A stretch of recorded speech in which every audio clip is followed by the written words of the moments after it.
itu diterima dari salah seorang keduanya, yaitu Habil, walam yutaqabbal, ditolak dari yang lain. Alasan diterimanya, innama yataqabbalullahu minal muttaqin.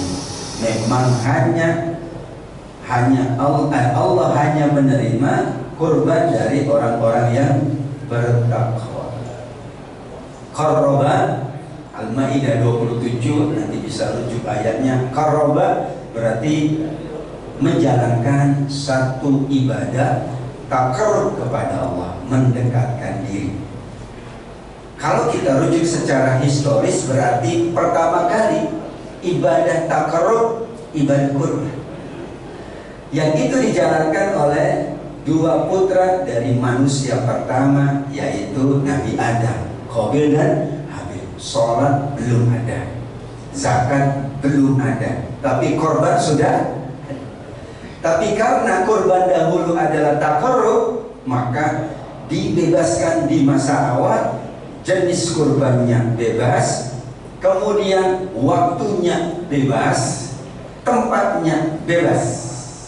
Maka keduanya mempersembahkan kurban kepada Allah. Habil diterima karena sungguh-sungguh mencari yang terbaik dari semua yang ia miliki.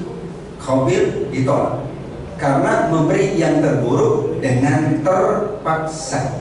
Sehingga di akhir ayatnya, innama yataqabbalullahu minal muttaqin. Siapa muttaqin? Dulu muttaqinya Habil. Cirinya apa? Sungguh-sungguh dia berkurban, memberi yang terbaik, ikhlas karena Allah, dan tidak ada keterpaksaan yang dilakukan oleh Habil. Ditolak dari Qabil karena tidak sungguh-sungguh memberi yang terburuk. Qabil milih yang paling buruk dari yang ia miliki, enggak sungguh-sungguh pula dia lakukan, dan terpaksa karena perintah ayahandanya Nabi Adam alaihi salam. Jadilah ada kurban yang diterima, ada korban yang ditolak. Insya Allah dengan nawaitu taqarrub, sungguh-sungguh memberi yang terbaik, mudah-mudahan kita termasuk yang diterima seluruh ibadah kita oleh Allah. Amin ya rabbal alamin. Ada yang menganalisa Qabil itu nama yang bagus, karena Qabil berasal dari Qabila yaqbalu makbul. Makbul itu diterima. Tapi Qabil dulu gak diterima, Qabil sekarang diterima. Gimana? Qabil makbul gitu ya. Makbul itu sah atau diterima. Padahal namanya identik dengan maknanya. Tapi itulah nama doa dari orang tua. Kita berusaha menjaga nama baik yang Allah yang diberikan orang tua, nama baik alma mater, nama baik apapun. Itulah media taqarrub kepada Allah Subhanahu wa ta'ala. Dari situlah maka ada 3 dimensi dalam menjalankan ibadah kurban sesuai dengan Al-Maidah 27. Dan semua ibadah memang begitu dimensinya. Pertama adalah dimensi ilmu. Tidak mungkin sebuah ibadah itu makbul tanpa ilmu. Ilmu itulah yang mendasari semua ibadah kita. Untuk fikih sholat, fikih kurban, fikih haji, semuanya ada tuntunan ilmunya yang kemudian dirumuskan dengan 3 hal: syarat, rukun, dan tidak melakukan yang membatalkan.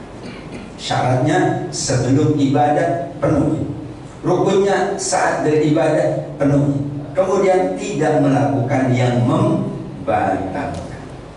Syarat ibadah kurban adalah mampu. Mampunya alhamdulillah sesuai dengan kondisi kita. Tidak ada kemampuan yang distandarisasi. Kalau haji distandarisasi mampunya. Kalau reguler berapa juta? Itu mampunya. Kalau khusus berapa juta? Itu mampunya. Kalau ibadah kurban, ada pedagang sayuran berkurban. Ia mampu, kenapa? Nyicil dari awal bulan terus. Boleh nyicil? Boleh. Karena bukan nyicil sembelihnya, nyicil menyiapkan dananya. Ibadah haji ada nyicil setiap tahun sampai nanti dipanggil 25 tahun, 30 tahun, atau yang khusus 50 5 tahun, 6 tahun, 7 tahun. Jadi itulah ibadah. Boleh, boleh. Asalkan dari harta yang halal, ia siapkan selama tempoh waktu tertentu sampai ia memenuhi syarat ibadah tersebut. Rukunnya harus dalam bentuk kambing, domba, kerbau, sapi, atau unta. Bagaimana dengan orang punya bebek 1000 ekor? Kalau dihitung satu bebek itu harganya mahal. 1000 ekor itu melebihi dari harga kambing. Tapi karena ada ilmunya, nggak bisa bebek dipakai ibadah kurban. Kalau sedekah boleh. Sehingga dikatakan ibadah kurban bukan sedekah biasa. Pada sama-sama yang disembelih juga hewan, isinya juga ibadah harta, tapi karena ada ilmu maka kita penuhi sesuai ketentuan yang berlaku. Waktunya tidak boleh melebihi dari 13 Dzulhijjah. Ada yang ngusulin supaya haji enggak antri, kapan aja bulannya. Nah, itu berarti tidak sesuai ilmu. Daripada antri panjang Dzulhijjah, kan kosong biasanya, Muharram kosong itu ya. Karena memang dikosongin supaya persiapan ibadah umroh setelah haji. Tapi tidak sah karena ada ilmu yang harus dipenuhi. Yang kedua adalah dimensi, namanya dimensi keikhlasan. Semua ibadah itu kalau nggak ikhlas nggak diterima. Ada jemaah saya kurbannya 5 ekor sapi, ikhlas, ya. Tapi dilakukannya di waktu yang dilarang, itu tidak ikhlas. Atau dia malah jauh dari kesungguhan. Jadi ikhlas ada dua ya.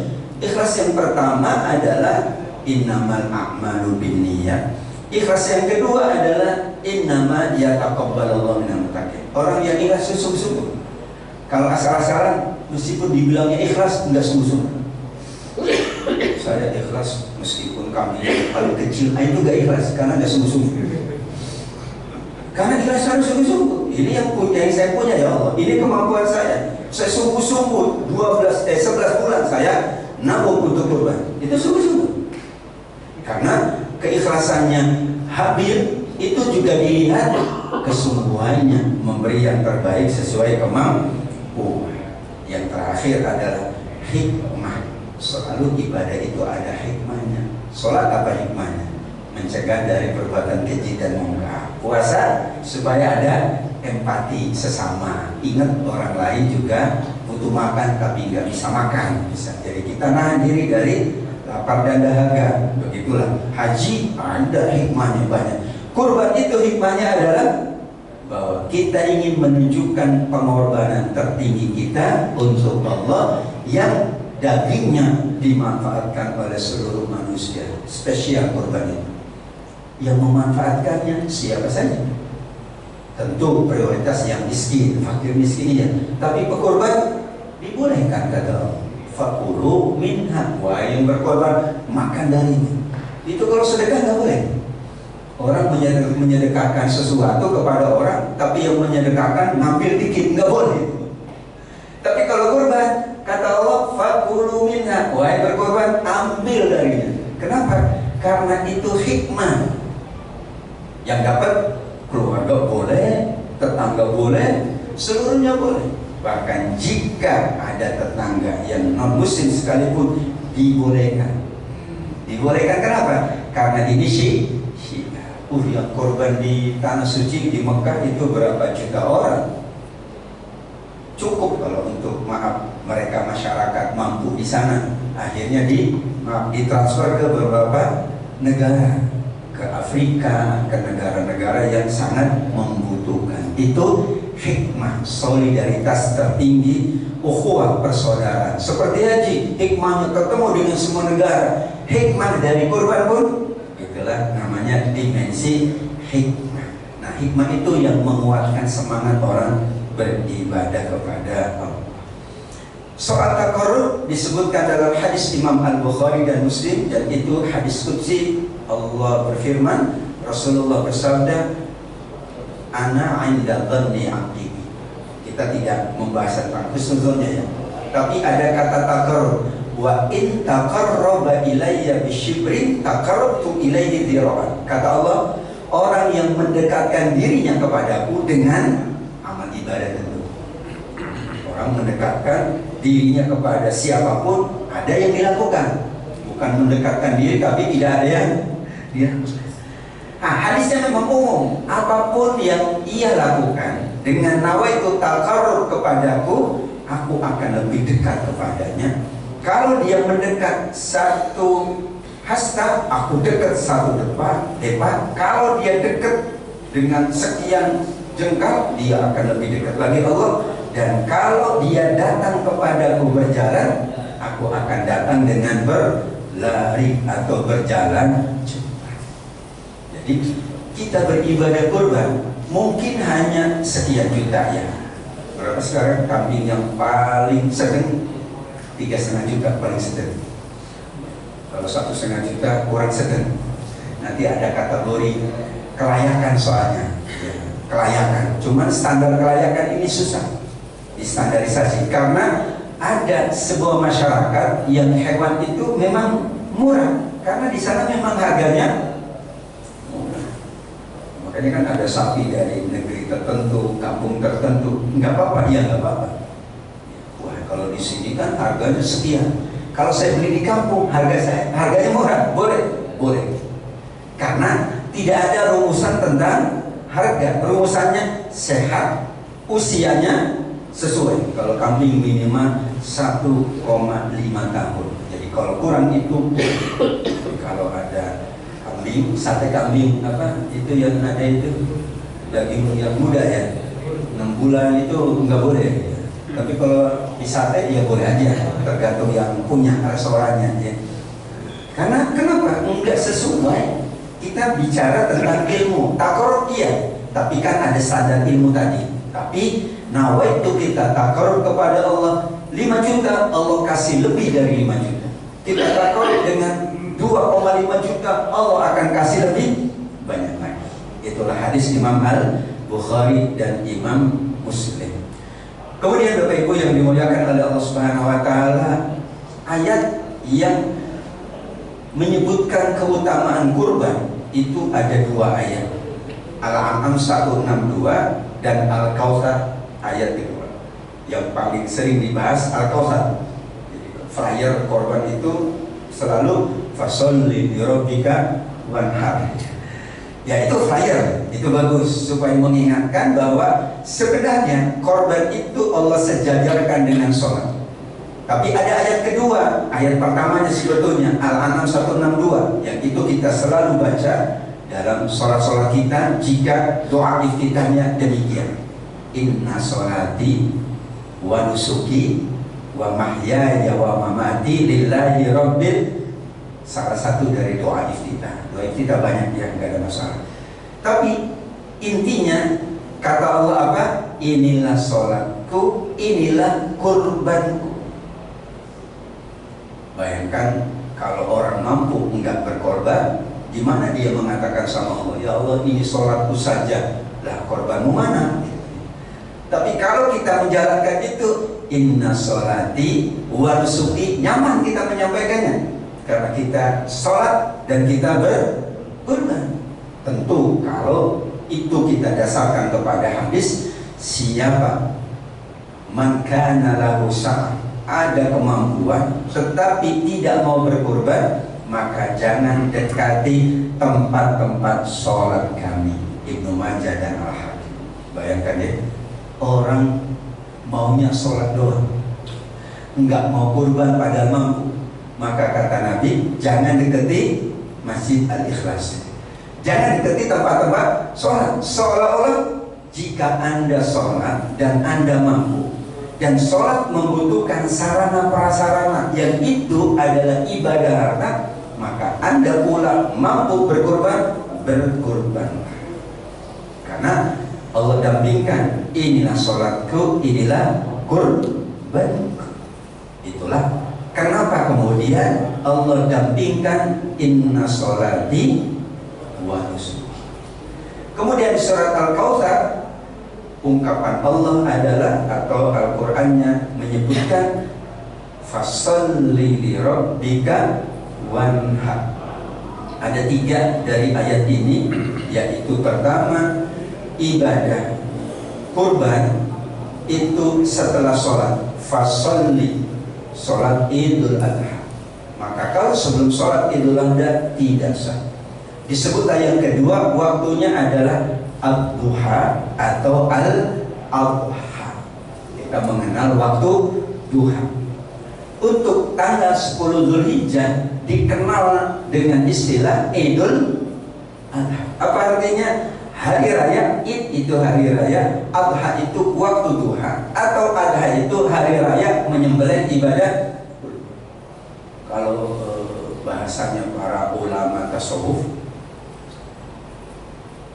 Idul Adha itu spesial. Lebarannya 4 hari, 10, 11, 12, 13. Kenapa lebaran 4 hari? Karena haram puasa. Salah satu ciri lebaran itu makan dan minum, itu ciri salah satu. Maka diharamkan oleh Allah puasa. Bayangkan 4 hari nggak puasa, dilarang puasa. Kalau Idul Fitri cuman sehari haram puasa, tanggal 1 Syawal. Kemudian kalau 4 hari tidak puasa berarti harus makan. Nggak boleh orang tidak makan. Apakah karena puasa? Apalagi karena tidak puasa. Kalau karena puasa iya dia tidak makan. Tapi karena tidak puasa tidak makan, gimana itu? Maka tanggung jawab manusia yang lain, gimana semua umat Islam itu tidak puasa tanggal 10, 11, 12, 13 Zulhijjah. Caranya apa? Menyembelih hewan kurban. Ibarat orang disuruh tidak puasa, tapi makanan nggak ada. Nah, ada puasa aja. Tapi di sini berarti hikmahnya bagaimana orang yang tidak puasa, kita pastikan tidak puasa. Caranya ada makanan, ada hewan kurban, ada daging yang diagihkan kepada mereka. Sedih ya kita puasa nggak ada makanan, nggak puasa nggak ada makanan, itu mending puasa kalau bahasa Nabi. Tapi kan haram puasa. Disitulah kenapa ada sholatlah, yaitu Idul Adha, kemudian berkorbanlah waktu duha setelah sholat, atau laksanakanlah ibadah kedua setelah sholat, namanya ibadah kurban.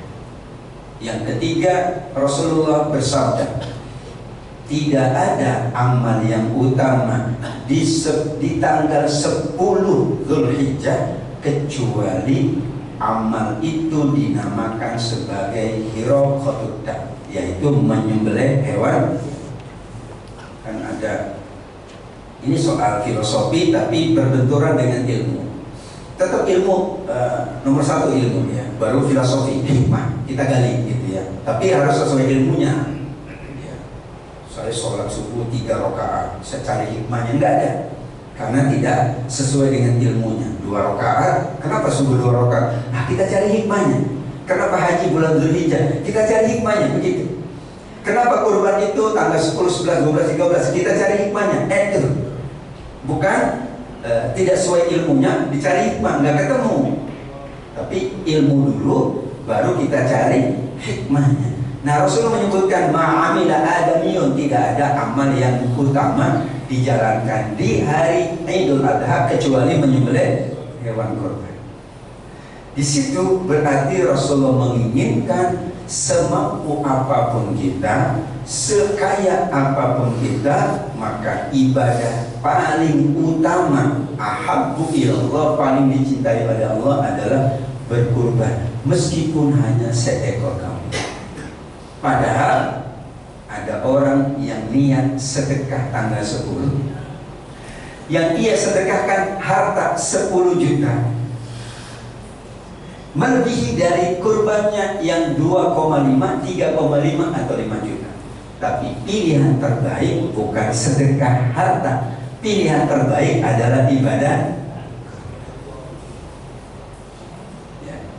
Kenapa? Demikian ilmunya, demikian tuntunan Nabi. Saya mendingan sedekah anak yatim deh, anak yatim kan kasihan. Iya, kita paham itu. Tapi waktu sedekah yatim bisa dilakukan 360 hari, bisa. Selain dari 10, 11, 12, 13 Zulhijjah. Berarti kan waktunya sangat available. Sekarang pilihan dari Nabi yang paling utama kurban.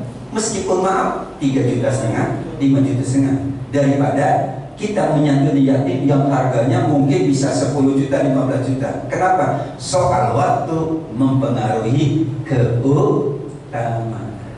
Maka sholat di awal waktu kenapa utama? Ya kan ada waktu, yaitu awal waktu.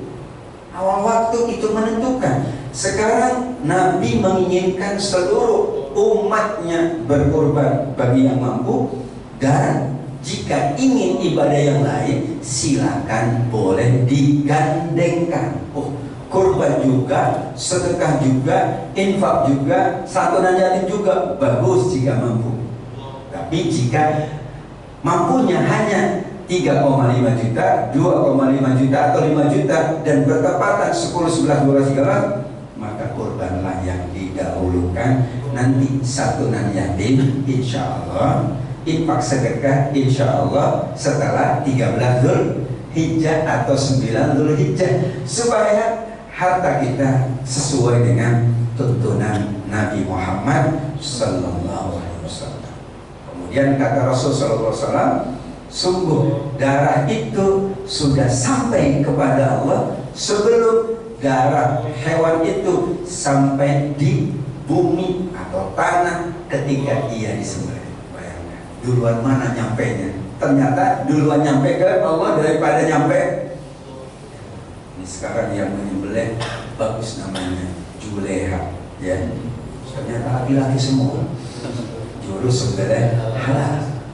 Dulu Juleha perempuan, sekarang kalau musim kurban Juleha laki-laki semua. Jurus sembelih halal. Karena lebih diutamakan laki-laki yang nyembelih. Boleh nggak perempuan nyembelih? Boleh aja. Karena nggak ada persyaratan harus laki-laki, tapi lebih utama. Soalnya apa?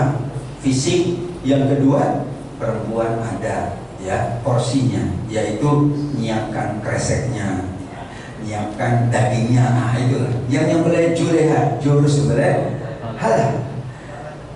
Kenapa demikian? Karena Allah juga menginginkan sesuai hadis Rasulullah SAW, ini khusus kurban. Innallaha katabal ihsana ala kulli syai'. Allah suka kita melakukan itu dengan ihsan. Allah mewajibkan, maaf, kata mewajibkan. Ternyata contohnya dua di hadis sahih Imam Al-Bukhari, yaitu pertama menyembelih ibadah kurban. Wa idza dzabhtum fa ahsinu adzabh. Jika kalian nyembelih, sembelihlah dengan penuh ihsan. Kenapa? Karena hewan yang disembelih itu adalah hewan untuk ibadah kurban. Maka harus yang paling baik. Di antaranya disampaikan oleh para ulama, tidak boleh disembelih kecuali dengan pisau atau pedang yang langsung bisa menebas urat leher hewan itu. Nggak boleh dengan yang lain. Ya, dipukul nggak boleh, ditembak nggak boleh. Memang itu yang paling ihsan. Nah, standar ihsan itu bukan dari kita, tapi dari Nabi. Nabi mencontohkannya begini. Dulu Nabi Ibrahim mencontohkannya juga begini. Ketika beliau mimpi menyembelih putranya Ismail, dan kemudian beliau yakin itu perintah Allah, beliau jalankan. Ketika dijalankan, ternyata yang digunakan adalah sebilah pisau. Padahal saat itu kalau di padang pasir batunya gede-gede, aman. Dan saat itu nggak ada yang tahu, dan Allah belum menyampaikan harus dengan itu. Tapi Nabi Ibrahim seorang yang memahami al-ihsan, beliau seorang muslim, beliau memilih dengan media yang terbaik, alat yang terbagus. Jadilah dari awal itu dengan pisau atau dengan pedang atau dengan golok yang memutus urat leher dari hewan tersebut. Itulah kategori berikutnya kenapa Rasulullah SAW memerintahkan ibadah kurban, dan kurban itu sudah nyampe darahnya kepada Allah sebelum darah itu menetes di tanah di mana juru sembelih halal sudah menyembelih dengan sesuai tuntunan dari Rasulullah SAW. Kemudian Bapak Ibu yang dimuliakan Allah, kita bahas surat As-Saffat ayat 107. As-Saffat ayat 107 itu adalah cerita terakhir tentang kurbannya Nabi Ibrahim. 3 tahapan ibadah kurban. Pertama, zaman Nabi Adam, bebas waktu, bebas jenis, apapun boleh. Yang penting yang terbaik untuk Allah. Zaman Nabi Ibrahim sudah Allah isyaratkan, baru isyaratkan, belum perintahkan. Isyaratkan yang dikurban itu yang dekat dengan dirinya, yaitu anaknya, yang dekat dengan dirinya. Jadilah sekarang para ulama kalau kita ditanya hewan apa yang paling afdol untuk dikurbankan, yang ada di sekitar kita. Kalau di Mekah, di Saudi Arabia, di Timur Tengah, unta. Iya, karena unta available banyak. Nah, kalau kita yang utama itu unta, susah nyarinya di Jakarta, nyari unta susah. Berarti sesuai dengan As-Saffat ayat 107 yang paling dekat. Nah, ini isyarat. Kenapa dulu yang disebelahnya putranya Ismail yang paling dekat? Dan yang paling dekat itu biasanya yang paling dicintai. Kalau jauh kan nggak apa-apa lah, masalah orang jauh. Ini putra sematawayang, karena baru Nabi Ibrahim baru punya seorang putra namanya Nabi Ismail. Yang kedua kata Allah, wa fadainahu bidzibhin azim. Kata Syekh Sa'di rahimahullah, kenapa Allah ganti kurban dari yang terdekat dengan kita dengan domba yang paling bagus yang terjauh dari kita? Karena dikatakan sembelihan yang besar itu, domba yang besar itu adalah langsung Allah turunkan dari surga. Disebutlah domba limited edition, nggak ada lagi sekarang. Berarti yang terbagus iya. Kata Syekh Sa'di apa? Karena Ismail adalah seorang yang soleh, Ismail seorang yang mulia, maka ganti atas kemuliaan itu dengan yang lebih mulia. Jadi kalau kita sembelih hewan kurban, pasti Allah ganti. Gantinya lebih baik, lebih mulia. Jadi diukur juga. Perlu kita mengukur. Ukurannya apa?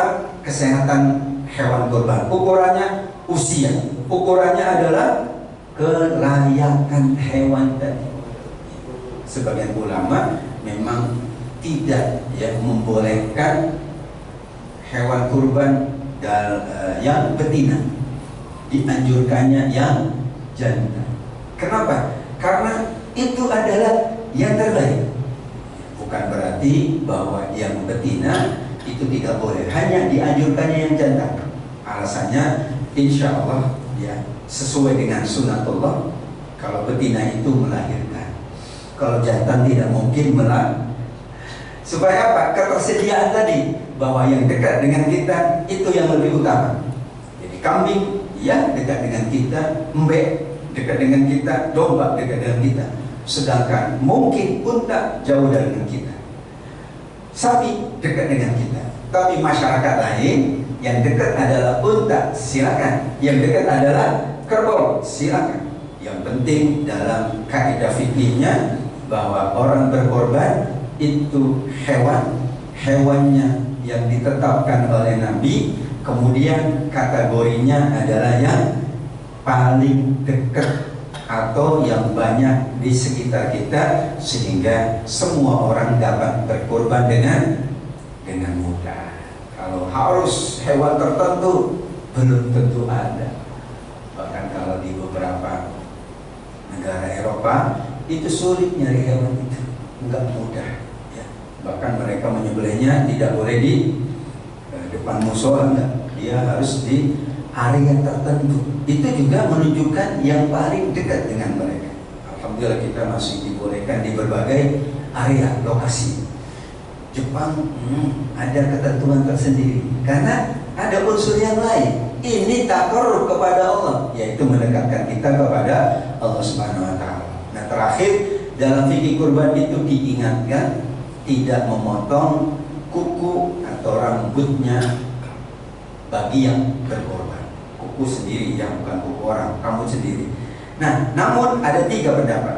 Kalau Imam Ahmad mengharamkan, kalau mengharamkan itu berarti korbannya tidak sah, sehingga pekorban menjaga tidak memotong kuku dan rambut dari 1 Zulhijjah sampai hewan disembelih. Kalau 10 berarti 10 hari, kalau 13 hari. Tapi Imam Abu Hanifah yang pertama berpendapat itu hanya boleh saja, artinya tidak menggugurkan. Waduh, saya lupa, kukunya panjang. Kalau nunggu korban disembelih 10 hari, panjang banget, bisa mengganggu misalnya. Boleh saja, karena bagi Imam Abu Hanifah bukan haram. Imam Ahmad saja yang mengatakan haram. Imam Malik dan Imam Syafi'i mengatakan sunnah tidak memotong. Jika memotong maka hukumnya makruh saja, sehingga tidak mempengaruhi sahnya ibadah kurban. Disitulah tetap yang utama tentu ya, kita ingat timeline-nya gitu ya. Oh, awal Zulhijjah. Jadi ya sebelum awal Zulhijjah kita potong kuku, mungkin yang rambut panjang kita potong. Biasanya kuku sih, kalau rambut aman. Nah, sudah masuk 1 Zulhijjah, kita tidak memotong kuku, tidak memotong rambut, dengan sebuah hikmah agar seluruh tubuh kita tidak disentuh api neraka, kemudian disamakan dengan orang yang sedang ihram. Yang ihram kan nggak boleh potong kuku, nggak boleh juga petik tumbuh-tumbuhan, nggak boleh juga ya mengeluarkan sesuatu dari rambutnya, karena mereka sedang berada di tempat yang paling mulia dan mereka sedang menunaikan ibadah yang mulia. Itulah fikih terakhirnya bagaimana pekurban tidak memotong. Jika ia memotong maka tidak menggugurkan, ibadah kurbannya tetap sah, tapi nilai pahala ditambah jika ia memenuhi, karena itu sunnah saja. Sehingga kalau dia memotong tentu harus ada alasannya, uzurnya apa. Kalau nggak ada uzur, sudahlah, seminggu 10 hari masih aman gitu ya, nggak terlalu panjang. Tapi kalau sudah merasa panjang dan sebelum 1 Zulhijjah, segeralah dipotong supaya dihitung seluruh anggota tubuhnya dari rambut sampai ujung kaki, isyarat tidak akan disentuh oleh api neraka Allah Subhanahu wa ta'ala. Mudah-mudahan kita semuanya dimampukan untuk berkorban, dimampukan untuk takarrub, mendekat diri kepada Allah, dimampukan pula menjaga sunnah-sunnah dan ketentuan-ketentuan dalam melaksanakan ibadah kurban. Sejarahnya berarti kita baca Nabi Adam, Qabil dan Habil. Sejarahnya kita baca ayat-ayat yang membicarakan Nabi Ibrahim dan Nabi Ismail. Kemudian ditutup dengan Al-Kautsar, bahwa Allah perintahkan kita sholat, dan jangan lupa kita setelah itu berkurban, karena inilah sholatku, inilah kurbanku. Jangan sampai tidak dapat kita mengungkapkan di hadapan Allah karena cuma sholat tetapi tidak berkurban, padahal mampu menunaikannya. Wallahu a'lam bishawab. Demikian yang dapat kita bahas. Masih ada waktu sekitar 7-8 menit untuk tanya jawab. Dipersilakan jika ada yang ingin disampaikan oleh hadirin hadirat yang dimuliakan oleh Allah. Barakallahu fikum. Wassalamualaikum warahmatullahi wabarakatuh. Waalaikumsalam warahmatullahi wabarakatuh. Baik Bapak Ibu jemaah sekalian, setelah kita nyimak kajian siang ini tentang fikih kurban dan sangat menarik sekali telah dipaparkan, dan kami mohon maaf atas kendala dari fokus, dan Bapak Ibu bisa lihat juga di handphone masing-masing telah kami share file materinya di grup jemaah Al-Ikhlas. Begitu pada Bapak Ibu yang mau menambahkan atau bertanya, kami persilakan.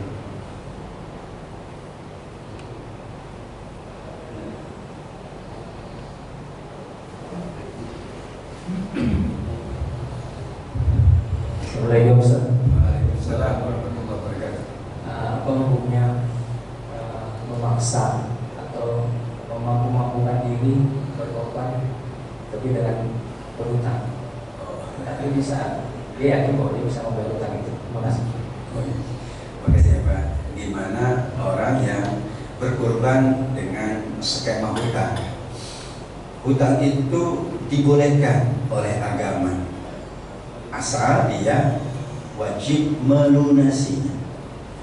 Hutang untuk kebutuhan pokok, baru kemudian pembahasan hutang untuk ibadah. Misalnya untuk kurban, untuk haji, untuk umrah. Disebutlah oleh Al-Quran misalnya tentang kemampuan man istata'a. Kemampuan itu ada dua. Ada kemampuan itu memang orangnya mampu dengan melihat penghasilannya yang memang jika diukur dia mampu, tapi ada kebutuhan khusus ketika waktu pelaksanaan ibadah. Misalnya ada yang berkurban, tapi tanggal 10 sampai tanggal 14 itu dananya harus dia sisihkan untuk yang lain dulu. Tapi dia mampu. Tapi pas tanggal 10 misalnya, maaf, jualannya lagi harus memenuhi, utangnya harus dipenuhi gitu ya. Harus dilunasi 10, 11, 12, 13 Zulhijjah. Ya tidak mungkin dia, padahal itu waktunya. Setelah itu kan tidak ada kurban. Karena dia mampu, dia boleh pinjam. Yang kedua adalah orang yang tidak mampu sama sekali. Pinjamnya dia itu akan memperberat keadaannya. Padahal ibadah kurban adalah sunnah muakkadah bagi yang mampu. Yang wajib saja haji, wajib kan seumur hidup sekali. Itu kalau dia kategorinya tidak mampu, digugurkan kewajiban. Tapi tadi yang pertama, lihat ternyata orang itu, wallahu alam ya, kalau pengalaman, orang kaya itu ternyata utangnya banyak, lebih banyak dari orang yang nggak punya apa-apa. Dia asetnya 1 T, itu hutangnya 10 T. Ya kalau kita 1 juta hutangnya ya 500.000 kan masih wajar. Karena hitungannya adalah dia ini banyak sekali yang harus dia penuhi gitu ya. Bisa pemenuhan gaji pegawai, pemenuhan rumah yang sekian banyak. Nah, ada yang juga dia berhaji, ya udah saya pinjam dulu di bank, tapi dia mampu bangun tahu. Karena kalau kita minjam ke lembaga, lembaga akan melihat dulu kita mampu apa enggak. Karena di sini tetap hutang itu sebaiknya adalah untuk kebutuhan pokok, termasuk ibadah, dan kita mampu melunasinya. Bagi yang tidak mampu berarti digugurkan dari kurban, karena sunnah muakkadah, bahkan digugurkan dari ibadah haji meskipun itu wajib. Ya. Demikian insyaallah. Lagi lain?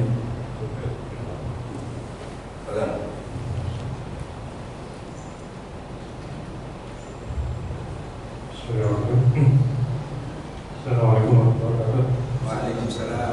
Mungkin ini banyak juga pertanyaan menjelang Idul Korban, biasanya banyak pertanyaan pertama, mana yang lebih baik, korban kambing satu atau kepatungan sapi. Kemudian yang kedua, kalau tadi terkait masalah dekat itu, mana yang lebih baik, korban di desa, di pedesaan, di pegunungan ya, yang mungkin masyarakat itu jarang makan daging, ibaratnya gitu, atau misalkan ekstrimnya dikirim ke Palestina, ke Gaza, ke Sudan atau kemana, dibandingkan korban di komplek lah, gitu, tetangga. Itu saja. Baik, subhanallah, barakallahu. Ini dua-duanya baik soalnya. Pertanyaan orang baik itu dua-duanya baik, ya kan?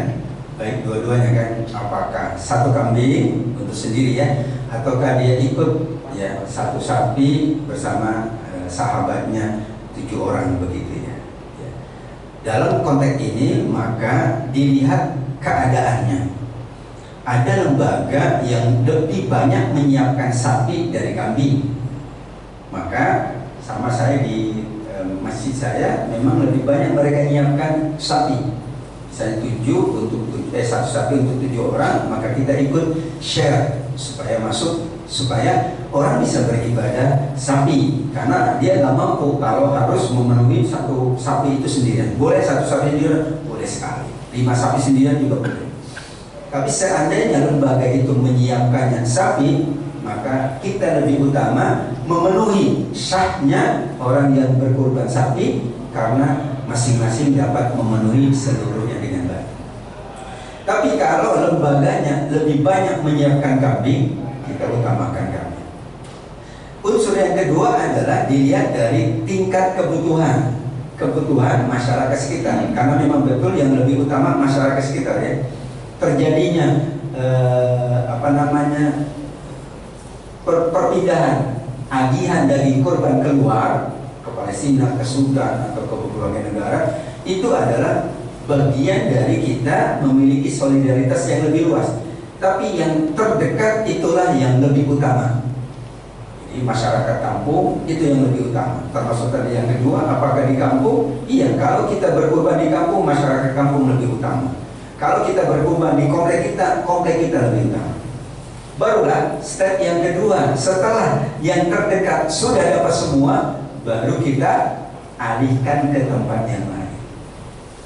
Karena tidak boleh juga tetangga kita kelaparan, sedangkan kita mampu memenuhinya, nggak boleh juga. Jadi kenapa ada korban ke Gaza, Palestina, ke negara-negara yang lain, termasuk kalau yang haji itu ya otomatis lebih banyak ke sana, karena daya kebutuhan mereka kan tidak terlalu besar. Mereka orang-orang mampu, tiap hari aja daging kambing, daging sapi tiap hari. Sedangkan yang di sono tentu amat sangat membutuhkan. Maka dilihat dulu, karena ibadah kurban bukan ibadah individual, ibadah kelembagaan dan ibadah kolektif.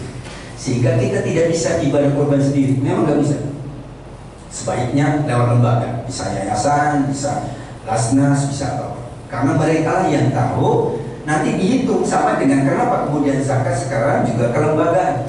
Karena lembaga lebih tahu, khawatir kalau individu satu orang dapatnya banyak, nah orang lain tidak dapat kan gitu ya, karena dia tidak punya data petanya. Ya, RT RW kan tahu, Pak Lurah tahu, lembaga itu juga koordinasi. Sehingga itulah yang utama adalah mana lembaga yang memungkinkan kita bisa menjalankan itu. Jadi kambing dan sapi sama saja, tapi lihatlah keadaan yang ada di lembaga tersebut. Yang kedua, yang utama adalah sesuai kemampuan, yaitu kalau biasanya sharing sapi itu lebih murah daripada kambing sendiri. Kalau tempat saya sapi itu 3,5 kalau sharing, 3,5 juta kalau sharing dengan 7 ya. Tapi kalau kambing mintanya malah 5 juta, karena termasuk ongkos operasional. Boleh nggak ongkos operasional? Iya, sekarang harus julega, nggak bisa sembarangan. Sehingga ketika kita membayar, itu sudah include di dalamnya adalah biaya untuk ongkos petugas, yaitu penyembelih. Nah, mereka kan profesi, memang profesi, sehingga itu dialokasikan.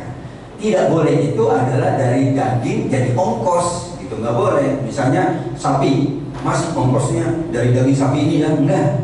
Karena itu sudah jadi daging kurban, jadi sedekah. Sedekah tidak boleh jadi ongkos. Masa sedekah jadi ongkos? Nggak boleh.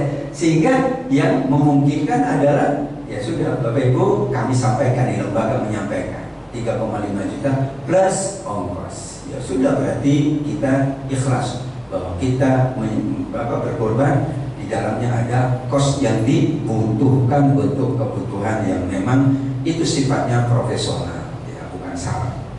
Itu jadi kemampuan kita. Kalau sharing sapi biasanya lebih murah, berarti kita lihat kemampuan. Kemudian kalau sendiri kambing memang lebih mahal, ya silakan kalau mampu. Yang pertama tadi kebutuhan masyarakat itu harus kita lihat juga. Nah, untuk kita yang kedua, mana yang lebih utama, di kampung atau di kota?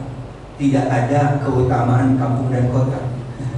Dalam kitab fikih tidak ada. Kata teman saya, karena para ulama tinggalnya di kampung semua dulu. Kan dulu belum ada kota, baru kota itu ada sekarang. Dulu kampung semua. Yo, Imam Syafi'i di kampung, Imam Malik di kampung, Rasulullah di kampung, bukan di kota. Karena belum ada mobil dulu, belum ada IT belum. Berarti kan kampung ya. Sehingga kenapa sekarang ada beberapa lembaga nawarin kurban di kampung? Karena melihat masyarakat kampung yang memang amat sangat membutuhkan daging korban dibanding masyarakat kota. Yang kedua, ternyata membeli hewan korban di kampung jauh lebih terjangkau daripada membeli hewan di kota. Namun tetap yang utama adalah keadaan kita. Kita tinggal di Jakarta, boleh di Jakarta, boleh di kampung. Lihat keadaan. Kalau di Jakarta tidak ada yang berkorban, kita berdosa. Satu komplek ada yang berkorban, padahal satu komplek kan tidak semuanya mampu, misalnya satu area pemukiman. Berarti kita sudah mengabaikan hak orang paling dekat. Tapi biasanya lembaga tidak begitu ya. Di kota dia siapkan sekian dengan data yang ada, di kampung dia siapkan sekian, karena insya Allah dua-duanya juga untuk Idul Adha membutuhkan, karena mereka tidak puasa selama 4 hari, sehingga makanan kudu disiapkan oleh para masyarakat yang mampu insya Allah. Demikian jamaah sekalian yang dapat kita bahas pada kesempatan masih ada, silakan. Ustaz mau nanya aja, boleh nggak berkorban untuk saudara atau keluarga yang meninggal? Karena kan biasanya mungkin dulu dia nggak mampu, sekarang sudah ada yang mampu, terus dia mau berkorban untuk keluarganya. Baik, berkorban untuk yang sudah meninggal dunia disepakati boleh jika orang yang berkorban itu yang meninggal tadi pernah berwasiat, apalagi bernazar, itu wajib ya. Tapi dia sudah meninggal duluan sebelum dipenuhi nazar, karena nazar hukumnya wajib wasiat. Yang kedua, disepakati kalau itu dari hartanya, kan hartanya dia berpesan pernah, kemudian ini ada 5 juta, nanti ya kamu korbanin ya untuk aku, tapi ternyata dia udah meninggal dunia, maka itu dari hartanya. Kalau dari harta anak, dari harta orang lain, bukan tidak boleh, tapi terjadi perbedaan pendapat.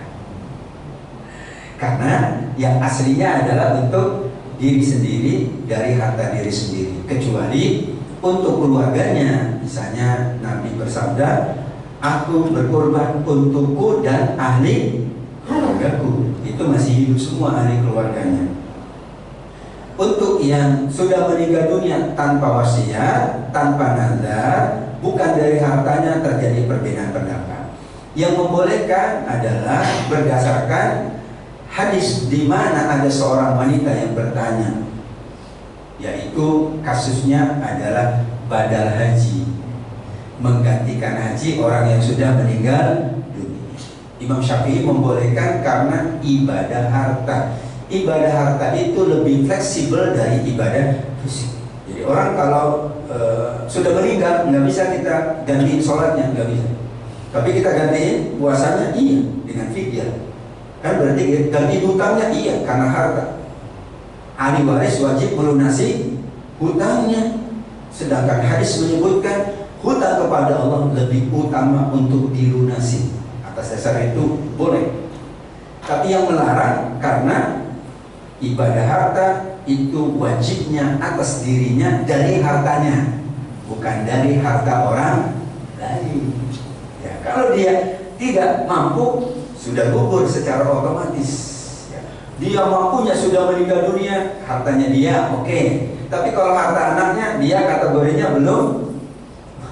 Yang mampu kan anaknya, gitu alasannya tidak membolehkan. Jalan tengahnya adalah silakan saja kita niat, karena dalam hadis dikatakan adalah pahalanya yang di-sharing oleh Allah Subhanahu wa Ta'ala, ya, supaya seseorang tetap ya berkorban, apakah untuk dirinya atau untuk keluarganya atau untuk siapapun, asalkan benar-benar harta itu dia gunakan untuk beribadah di sisi Allah Subhanahu wa Ta'ala. Itulah ketentuan dari dua ulama tentang kita berkorban untuk yang sudah meninggal dunia. Wallahu a'lam bishawab. Jelas ya, Pak?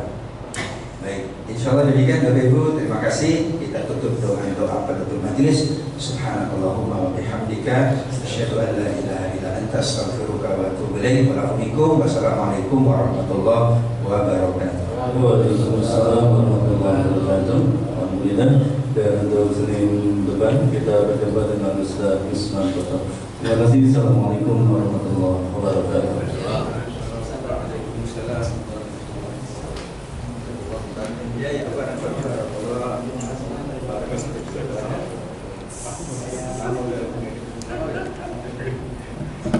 puasa kemarin. Rajab